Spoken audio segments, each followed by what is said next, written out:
Hi guys, 30 days to CMAT अभी बच्चे हैं। Logical reasoning is going to be really important because ये बहुत ज़्यादा स्कोरिंग होता है और हर टाइप का बच्चा यहाँ पे स्कोर कर लेता है ना। एक थोड़ा एनालिसिस कर लेते हैं 5 साल का कि भाई लॉजिकल रीजनिंग में क्या क्या चीज़ें आती है।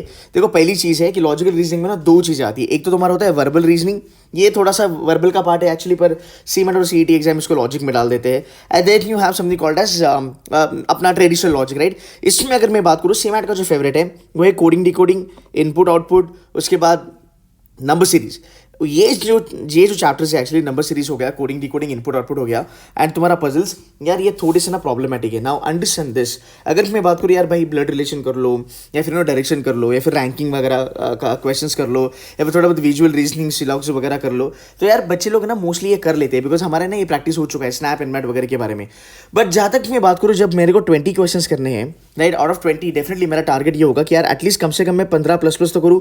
बिकॉज जब मैं बात करता हूँ तुम्हारे लॉजिकल रीजनिंग के बारे में, तो compare to verbal, GK, innovation, logical reasoning में स्कोर लाना बहुत अच्छा है। एंड एक्चुअली ना ये हो ही जाता है। लाइक बेयर मिनिमम अगर मैं बात करूँ, जब लास्ट टाइम भी एग्जाम 25 का था, यार जो बच्चा 90% लाता है ना, वो भी एक्चुअली 20+ क्वेश्चन करके आता था लॉजिकल रीजनिंग में। भले उसका वर्बल और क्वांट इतना अच्छा खासा ना जाए, बट लॉजिकल रीजनिंग बहुत सारे बच्चों का अच्छा जाता है। तो ये एक आपका ना एक सेक्शन जहाँ पे बनेगा, जहाँ पे आप अच्छा खासा स्कोर ऑप्टिमाइज कर सकते हो और आपका परसेंटाइल यहाँ से बूस्ट होगा। तो इसको आपको हल्के में मत लेना है। तो अभी यहाँ पे पंगा क्या है कि यार कुछ टॉपिक्स यहाँ पे ऐसे हैं जिसमें आपको बहुत ज़्यादा टाइम लगेगा। एंड एक चीज़ आपको जानना ज़रूरी है कि आपको पूरा का पूरा स्पीड पे खेलना है जहाँ तक सीमेट के लॉजिक का सवाल है। अब इसमें ऐसे कौन से चैप्टर्स है जो बहुत ज़्यादा टाइम कंज्यूमिंग है? Number 1 coding decoding, then input output, then series completion. यार ये जो 3-4 टॉपिक है, ये भर भर के आते हैं जहाँ तक सीमेट का सवाल है। अगर आप देखोगे पिछले 5 साल का यहाँ पे एनालिसिस है, 5 साल में यार अगर देखो, कोडिंग डिकोडिंग 4-5 क्वेश्चन आते हैं, नंबर सीरीज के भी 4-3 क्वेश्चन आ ही जाते हैं। तो सेम पैटर्न हो सकता है इस बार भी कि जहाँ पे आपको कोडिंग डिकोडिंग वगैरह वापस एक बार 4-5 क्वेश्चन दिखे। अब इसमें प्रॉब्लम ये आता है कि ये जो क्वेश्चन हैं, these are quite time consuming और इनका जो पैटर्न है वो जल्दी क्रैक नहीं होता। नंबर सीरीज हो गया, कोडिंग डिकोडिंग हो गया, कोडिंग डिकोडिंग के 1-2 क्वेश्चंस निकल जाते हैं, पर बाकी के क्वेश्चंस बहुत ज़्यादा टाइमिंग कंज्यूमिंग होते हैं।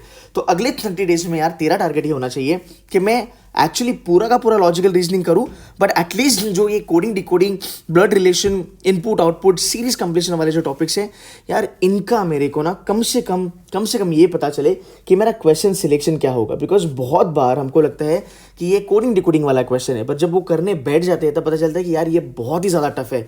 तब तक हमारे 2 से 3 मिनट चले गए होते हैं। So that's a waste of time, should never do that. Number 1, आपको इसकी इतनी ज़्यादा प्रैक्टिस करनी है कि आपको इतना समझ में आना चाहिए कि क्वेश्चन का फंडा क्या है। तो 2 चीज़ें यहाँ पे एक होगी। एक तो यार आपको क्वेश्चन उठाओगे और उसको करोगे round about less than 1 minute और मे बी 1-1.5 मिनट, या फिर आप क्वेश्चन को नहीं करोगे ताकि आपका टाइम वहाँ पे वेस्ट ना हो, उसके चलते आप कोई दूसरा क्वेश्चन लोगे। तो मैं हर साल देखता हूँ लॉजिकल रीजनिंग में अगर कोई बच्चे परफॉर्म नहीं कर पाते हैं, ये 3-4 टॉपिक्स होते हैं जहाँ पे बहुत ज़्यादा प्रॉब्लम होती है। Then comes your groups and conditional हो गया, अरेंजमेंट हो गया, पजल्स हो गया। पजल्स में भी यार अच्छी खासी ना प्रॉब्लम हो जाती है because puzzles are actually time consuming. And puzzles ना थोड़ा नशा होता है बेसिकली। एक बार तो बैठ गया ना पजल पे, तो तुम बैठ ही जाओगे, तुमको पता ही नहीं चलता 15 मिनट गया, 20 गया, 25 गया, एंड देन वो ईगो आ जाता है and then kind of you go on and on with that.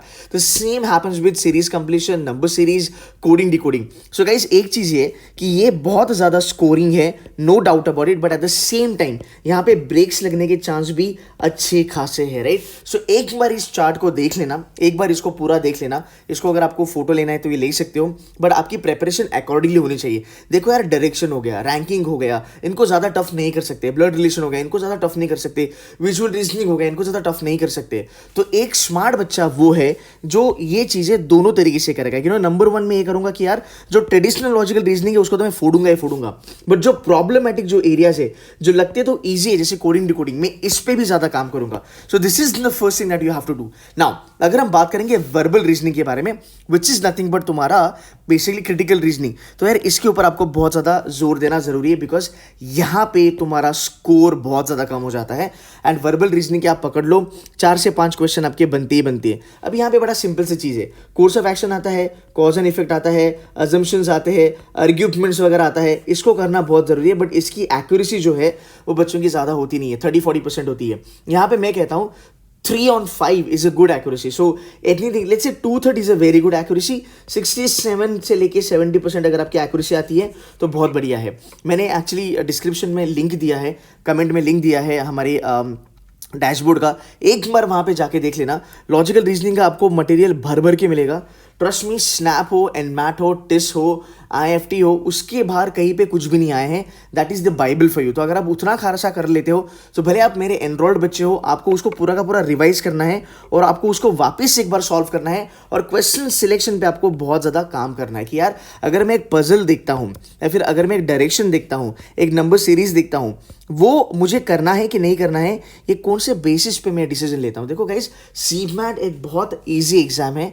99.9095 लाना भी डुएबल है, मैनेजेबल है अगले 30 दिन में। बात ये सोचनी है आपको कि क्यों बच्चे ले नहीं पाते, क्यों बहुत कम जनता जो है, मे बी 40-50 जो बच्चे हैं वो क्यों उस लेवल पे चले जाते हैं। At my maximum people are stuck at 99। The reason is आपको यहाँ पे एक्यूरेसी की थोड़ी बहुत जानकारी होनी जरूरी है। You have to have a good accuracy, plus आपका क्वेश्चन सिलेक्शन का फंडा बहुत सही होना चाहिए। बहुत बार मैं देखता हूँ बच्चे सीमैट और सीईटी जैसे एग्जाम में एक क्वेश्चन पे इतना ज़्यादा टाइम दे देते हैं, बाद में पता चलता है कि यार इस पेपर में बाकी क्वेश्चन भी बहुत ईजी थे बट हम कहीं ना कहीं चूक गए, हमने वो क्वेश्चन नहीं उठाए। सो गाइस, इसमें कुछ ऐसा IQ वगैरह का कुछ फंडा है नहीं कि यार मैं तो 99.95 लेके नहीं आऊँगा, बहुत टफ है। No, it's not like that. It's a very simple thing. आपको बहुत सही से प्रैक्टिस करना है। जिस तरीके से मैं बोल रहा हूँ उस तरीके से प्रैक्टिस करो। सर मैंने कोडिंग डिकोडिंग लगा दी है, सर मैंने 1000 कोडिंग डिकोडिंग लगा दिए बट आज भी मेरे को कोडिंग डिकोडिंग में प्रॉब्लम है। सर मैंने नंबर सीरीज कर दिया, 500 क्वेश्चन कर दिए मैंने नंबर सीरीज के, बट मुझे आज भी प्रॉब्लम है। ये ना, इसको कहते हैं बेवकूफ़ी वाली स्ट्रैटेजी। आप कभी भी गधा मजदूरी करोगे, 500 क्वेश्चन लिखो, 1000 लिखो, 10,000 क्वेश्चन लिखो, भाई मेरे इससे तेरा दिमाग नहीं बनेगा। ये गधे लोग करते हैं, इससे तेरा दिमाग नहीं बनेगा। तेरा दिमाग एक ही चीज से बनेगा, तू 100 क्वेश्चन लगा और उस 100 क्वेश्चन का एनालिसिस कर और बैठ के सोच कि ये 100 क्वेश्चन में से जो मेरे क्वेश्चन गलत गए, why the hell they went wrong. ऐसा क्या गलत किया मैंने कि वो गलत गए। तू 10 लाख क्वेश्चन कर या तू 1000 क्वेश्चन कर या 500 क्वेश्चन कर। मैं बच्चों को इतना बोलता हूँ कि भाई तुम ऐसे पढ़ाई नहीं कर सकते, ऐसे गधे पढ़ाई करते हैं। आपकी पढ़ाई बड़ी स्मार्ट होनी चाहिए ये वाले एग्जाम्स के लिए, जहाँ तक हम सीमैट सीईटी के बारे में बात करते हैं, बिकॉज टाइम हमारे पास कम है और हमें स्मार्ट वर्क करना है। तो अगर मैं 100 क्वेश्चन करता हूँ, मैं 100 के 100 क्वेश्चन को एनालाइज करूंगा, जहाँ से मैं ये लर्न करूंगा कि हाँ अगर कोडिंग डिकोडिंग में ऐसा क्वेश्चन आया तो भाई मैं इसको इस तरीके से सॉल्व करूंगा। I give you one example. अगर आपका नंबर सीरीज 1 2 3 4 5 6 7, अगर आपका नंबर सीरीज 7 नंबर्स का आता है, राइट, ये एग्जांपल है, तो आप ऑलवेज ऑल्टरनेट नंबर सीरीज पे खेलो। आप हर एक नंबर सीरीज अगर क्रैक करते रहे तो बेटा आपको बहुत टाइम जाएगा। तो ये चीज़ होती है थोड़ा स्मार्ट पढ़ाई करना। और बस हम जो ग्रेजुएशन में पढ़ाई करते थे कि बस इतना करो हो जाएगा, 1000 करो हो जाएगा, 500 करो हो जाएगा, ये काम नहीं करता। ये आपका ईगो सेटिस्फाई कर सकता है या फिर आपको मोटिवेशन दे सकता है, रिजल्ट आपका नहीं आएगा, आई कैन गारंटी यू। तो जो 30 दिन आपके पास बचे हैं, अगर आप ये चीज़ें समझ सकते हो, अगर आप ये चीज़ जानते हो, तो क्वालिटी प्रिपरेशन पे ज़्यादा ध्यान देना और एनालिसिस पे बहुत ज़्यादा ध्यान देना ज़रूरी है। जितने भी मैंने वीडियोस रखे हैं डैशबोर्ड में, वो करना आपके लिए ज़रूरी है। वो हैंडआउट जो है वो सॉल्व करना ज़रूरी है। ऐसा एक भी टॉपिक नहीं है जहाँ पे हैंडआउट में हमने उसका फॉर्मेट कवर नहीं करा है। तुम हैंडआउट अच्छे से वापस एक बार ही रिवाइज करो, 1 2 3 बार ही रिवाइज करो तुम, उसके बाहर का या फिर कोई नया क्वेश्चन का पैटर्न आपको पेपर में नहीं दिखेगा। That is the promise, right. तो ये चीज़ें हमें समझनी है, हमें अभी बड़ा स्मार्ट लेवल पे पढ़ाई करनी है। क्वांटिटी करना है, no doubt about it, quantity हम अच्छे से करेंगे। मैं आपको ये कहता हूँ, आप 100 क्वेश्चन कर लो कोडिंग डिकोडिंग के, आपको पैटर्न पता चलेंगे। उसके बाद आप बाकी के 100 क्वेश्चन लगा दो पैसिव वे में। पैसिव वे का मतलब है बस 100 क्वेश्चन को गो थ्रू करो और बस अपना डिसीजन मेकिंग लेको कि यार ये क्वेश्चन लूंगा, ये लूंगा, ये लूंगा, इसको नहीं करूंगा, इसको नहीं करूंगा, इसको नहीं करूंगा। आपने ये डिसाइड कैसे किया कि आप ये क्वेश्चन करोगे, ये क्वेश्चन नहीं करोगे? बिकॉज आपने वो चैप्टर को आपने लर्न करा है। आपको पता है कि इस फॉर्मेट के जो क्वेश्चन है या फिर इस टाइप के जो क्वेश्चन है वो टाइम कंज्यूमिंग है। जिस दिन तुमको ये आया उस दिन तुम्हारा परसेंटाइल बाय डिफॉल्ट बढ़ेगा। सवाल ही नहीं पैदा होता कि आप उससे कम स्कोर करो।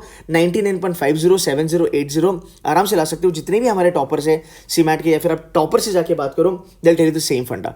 तो गाइस 30 दिन में अगर आपको पढ़ाई करनी है बेसिकली इस तरीके से करना, ये आपको बहुत ज़्यादा काम दिलाएगा। एंड लॉजिकल रीजनिंग पे बहुत ज़्यादा मेहनत करो। आज रात में लाइव सेशन लूंगा 11:15 को, जहाँ पे मैं आपको 30 डेज का पूरा प्लानिंग बताऊंगा। ऐसा मेरा 5 ईयर्स का जो वीडियो है वो वर्बल के लिए भी आएगा और जीके के लिए भी आएगा। इनोवेशन की भी हम कुछ फ्री सेशंस करेंगे यूट्यूब पे। So kindly subscribe to the channel and stay tune. I hope ये वीडियो आपको हेल्प किया। गाइस इसको देख लो, इसको एनालाइज कर लो and keep it to yourself. या thank you so much guys, bye bye.